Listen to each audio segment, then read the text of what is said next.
Question d'actualité.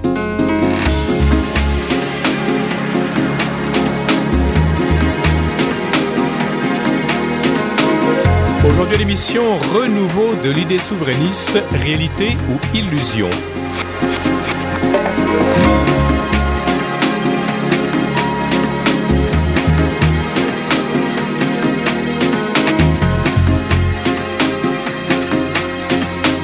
Bonjour et bienvenue à l'émission, ici Jean-Philippe Trottier qui vous parle. Je m'entretiens avec Mathieu Bock-Côté, chroniqueur, qui nous parle de l'effervescence qui agite les milieux nationalistes et souverainistes au Québec.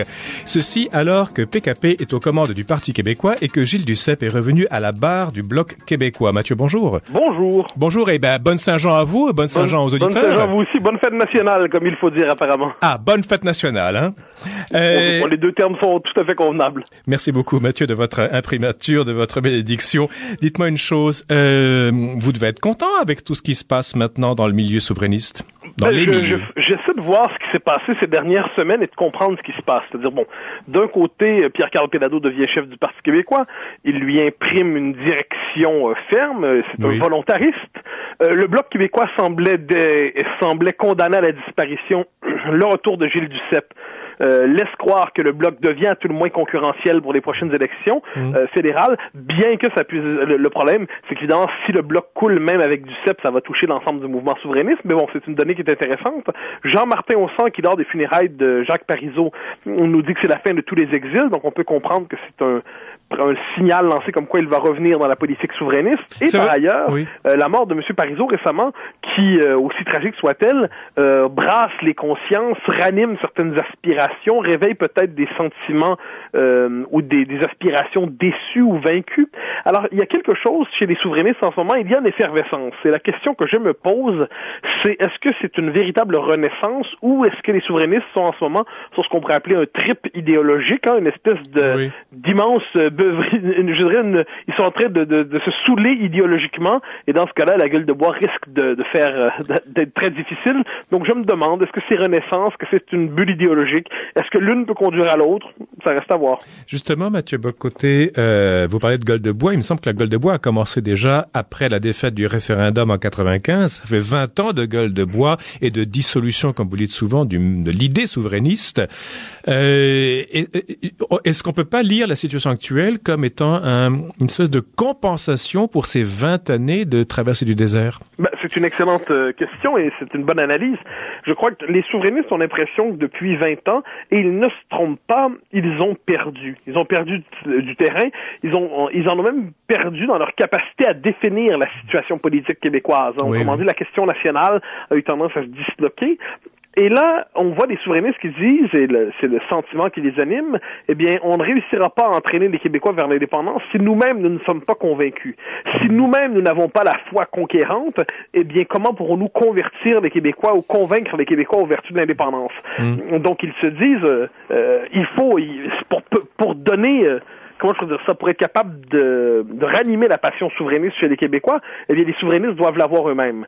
Mais, donc ça, c'est un élément qui est vrai, c'est-à-dire, il faut qu'un acteur politique change, se remobilise pour être capable d'entraîner la société avec lui, mais ce qu'on peut se demander, c'est est-ce que les souverainistes en ce moment sont en train de s'exciter seuls dans leur coin, en train de faire de grands discours à la nation, pendant que la grande majorité des Québécois les regardent peut-être en leur disant mais c'est le dernier spasme d'une option vaincue. Et voilà pourquoi je ne tranche pas entre ces deux analyses et j'espère sincèrement que ce soit le premier élément de l'alternative qui soit le bon, mais il n'est pas interdit de penser que ce que nous vivons en ce moment comme une renaissance, il n'est pas interdit de penser que c'est peut-être un dernier spasme.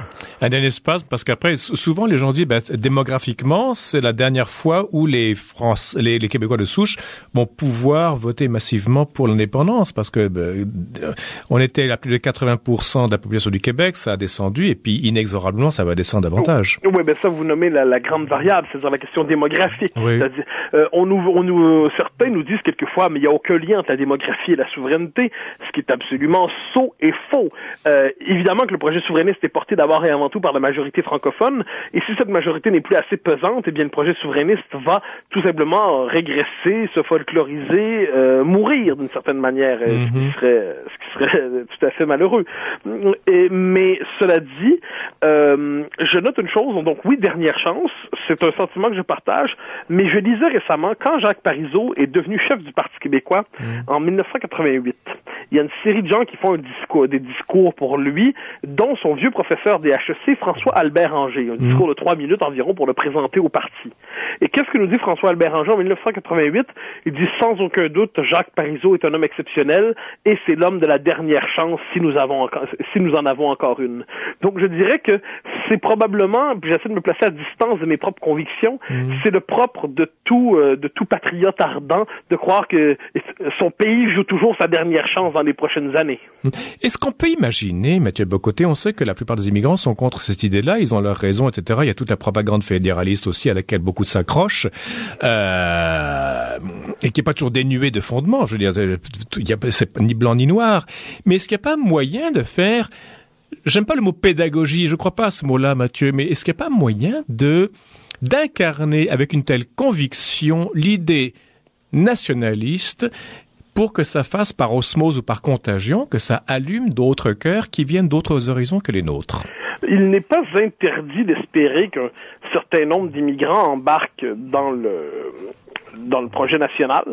C'est en fait, je dirais, quand un immigrant cesse de se voir comme un immigrant, mais se voit comme un Québécois intégré à la majorité, qu'il s'appelle Akoche ou Karima, ou on pourrait multiplier les noms, eh bien, c'est en s'appropriant l'histoire de la majorité qu'on peut s'approprier ses aspirations. À condition que beaucoup de Québécois de souche ne le regardent pas comme un immigrant ou un étrange. Mais bien sûr, toute la question est de savoir de quelle manière on s'intègre et à quoi on s'intègre. Si les Québécois eux-mêmes sont incapables d'assumer leur histoire, s'ils n'ont plus à offrir comme identité collective qu'une, je dirais, la société de consommation nord-américaine plus la démocratie des droits occidentales, bien dans ce cas-là, pourquoi embrasser le Québec plutôt que le Canada ou les États-Unis ou le monde et ainsi de suite? Mais qui sortent également, Mathieu Bock-Côté, de cette structure historique dans laquelle les francophones pouvaient se développer librement dans une sorte de grosse cage contrôlée par l'Église à l'époque. Oui, avec le regard bienveillant des Anglais. La situation québécoise, on le sait, c'est une situation tragique, c'est-à-dire à l'échelle du malheur des peuples, selon la formule de Robert Bourassa, nous ne sommes pas si mal servis, mais il n'en demeure pas moins que nous sommes un peuple vaincu par l'histoire, qui s'est rebâti, qui s'est reconstruit, qui s'est redressé, qui a regagné une partie de son autonomie, de sa fierté, de sa dignité.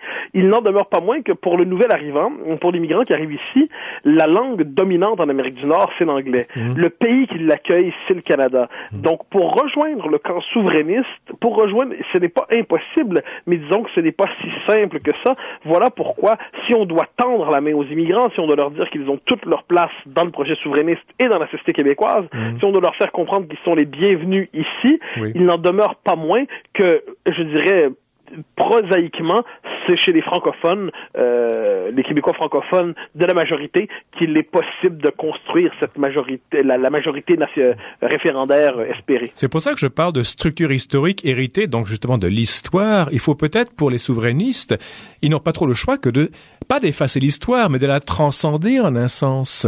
Je pense que c'est le sens du projet d'indépendance, c'est-à-dire c'est l'idée que nous ne serons pas enfermés dans l'histoire, que nous ne serons pas enfermés dans un certain passé et que la volonté politique peut nous sortir justement de cette triste situation dans laquelle nous nous sommes retrouvés. Alors ça, oui, je crois qu'il ne faut jamais s'enfermer dans le passé, qui le voudrait, mais cela dit, il ne faut pas non plus faire comme s'il n'existait pas. Effectivement, mais il faut que sortir de certains comportements je mets le chapeau de l'immigrant, Mathieu, du côté entre nous autres, un clan fermé, etc. Il y a du vrai là-dedans, il n'y a pas que du vrai. Mais il y a aussi du vrai là-dedans. Je dis que les Québécois, c'est un peu de tricoter serré culturellement. Voilà. Il n'y a pas que du mal là-dedans. C'est très solidaire. Il y a un côté... Mais il faut relâcher... Les immigrants me disent souvent qu'ils voient le Québec comme les Québécois francophones comme une famille. Voilà, c'est très difficile d'y entrer. Et il faut un peu relâcher un peu les mailles pour respirer. Je crois que les mailles ont été remarquablement relâchées ces dernières années, si je peux me permettre. Alors, il serait peut-être temps aussi de les resserrer aujourd'hui, non pas pour empêcher les agents d'entrer dans la nation, mais pour que la nation soit suffisamment consciente de son identité, de son histoire, de son patrimoine, de sa culture, pour que ce soit intéressant à la rejoindre. Qui voudrait rejoindre une nation à l'identité flageolante? Je peux comprendre le manque d'intérêt quelquefois des nouveaux arrivants en disant bon, ces gens-là ont même pas été capables de voter oui par eux-mêmes, eh bien bon, pourquoi on embarquerait là-dedans? Cela dit, quand on ramène ça à l'actualité politique, je crois que les souverainistes n'ont pas seulement à se poser la question de l'immigration, mais ils doivent aussi être capables de rassembler des nationalistes qui se sont dispersés ces dernières années. Il y a ça aussi, parce que souvent ici, on est de gauche ou de droite avant d'être nationaliste. C'est récent pourtant ça dans notre histoire, hein. C'est très récent. C'est-à-dire depuis 50 ans, on était nationaliste ou fédéraliste avant d'être de gauche ou de droite. Oui, c'est vrai. Et là, depuis le référendum de 95, et surtout depuis les années 2000, on semble vouloir préférer le clivage gauche-droite au clivage souverainiste fédéraliste. Et on voit même des souverainistes annoncer qu'ils vont voter à Ottawa pour le NPD, même si c'est un parti centralisateur, parce qu'ils adhèrent aux valeurs du NPD. Voilà. Bon, alors autrement dit, on préfère nos valeurs de gauche à notre autonomie nationale. Je crois que c'est un indice de notre relative désarticulation politique. Mathieu, si on revient il y a 20 ans au deuxième référendum, il y avait quand même eu l'échec du lac Meach qui avait porté Parizeau, enfin je veux dire, cette idée-là. On n'a plus ça maintenant, les circonstances ont quand même changé. Est-ce que le Québec pourrait capitaliser sur, bon, évidemment, un référendum, on en a encore pour 3 ans de gouvernement libéral, donc c'est pas encore à l'ordre du jour. Mais aujourd'hui, la donne a quand même changé pour les Québécois. Ah, je suis absolument d'accord avec vous, c'est fondamental. La crise constitutionnelle du début des années 90 représentait le point d'aboutissement d'une certaine manière de nos querelles nationales, de notre difficulté à nous insérer dans le Canada. Il y avait tout un grand contexte qui faisait en sorte que le volontarisme souverainiste ne consistait pas à pédaler dans le vide. Il y avait une situation globale qui était favorable aux souverainistes. Aujourd'hui, les souverainistes ont beaucoup de volonté, mais la situation globale semble leur échapper. Alors, quel sera le grand contexte dans lequel on mènera le prochain référendum? Alors là, le résultat des prochaines élections fédérales va être intéressant. On va voir qui on a devant soi à Ottawa. La réaction des Québécois à 4 ans de gouvernement libéral va compter aussi. Le portrait international va compter aussi inévitablement. Est-ce qu'on n'assiste pas aujourd'hui à un retour des nations après avoir annoncé leur disparition ces dernières années? Mais le grand contexte dans lequel s'inscrit le projet souverainiste est beaucoup moins clair aujourd'hui qu'il ne l'était au début des années 90. Vous avez tout à fait raison. Il n'y a pas aussi autre chose. Vous êtes souvent l'apologiste, et je vous comprends jusqu'à un certain point, Mathieu Bock-Côté, le grand homme qui peut labourer le terreau populaire, etc., et qui, par son côté prophétique, mène un peuple pour la traversée de la mer Rouge et à la terre promise. Avec un certain recul maintenant, est-ce que Pierre-Carl Péladeau peut incarner à votre avis, est-ce que son profil prophétique se concrétise ou pas? Je vous dirais que bien des militants souverainistes le croient, ça c'est certain. C'est-à-dire bien des militants souverainistes ont l'impression d'avoir trouvé un chef pour porter la grande charge ou pour mener la grande offensive des prochaines années. Sans aucun doute, c'est un chef souverainiste à nul autre pareil par son parcours, par le milieu dont il provient, par le fait que ce soit une figure liée au monde de l'argent, alors que le monde de l'argent nous était traditionnellement hostile. Il y a chez Péladeau aussi un nationalisme viscéral qui transparaît en tout. Donc on sent que chez lui le combat national n'est pas un combat secondaire, mais c'est le cœur de son engagement politique.